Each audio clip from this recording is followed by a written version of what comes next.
Pendant de nombreuses années, il y a eu une stigmatisation anti-jeu. Mais ces dernières années, cette stigmatisation a disparu et les paris sportifs sont devenus extrêmement populaires. Avec la prolifération des sites et applications de jeux en ligne légaux, les gens peuvent parier sur presque tous les événements sportifs organisés n'importe où dans le monde, depuis presque n'importe où dans le monde. Parier sur des événements sportifs signifie qu'une personne risque de l'argent dans l'espoir d'obtenir un meilleur rendement.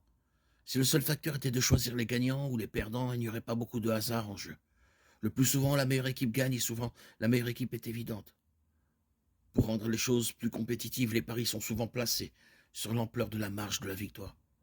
Cela introduit une dimension supplémentaire d'inconnu et rend le fait de gagner le pari plus difficile. La plupart des jeux de hasard comportent une part de hasard.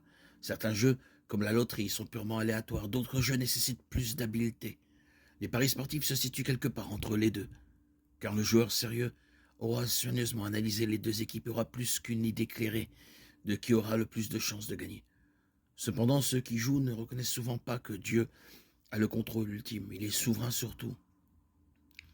Ils supposent souvent que tout est le résultat du hasard aveugle ou d'une combinaison de hasard et de cause à effet dans un système fermé. Ils ne reconnaissent pas toujours que Dieu garde le contrôle final. Et nous ne savons pas quel objectif il peut avoir dans le résultat d'un événement sportif. Sans connaître ses desseins, il semble insensé de parier sur le résultat. De même, celui qui espère gagner en jouant peut souvent manquer de foi dans la capacité de Dieu à subvenir financièrement.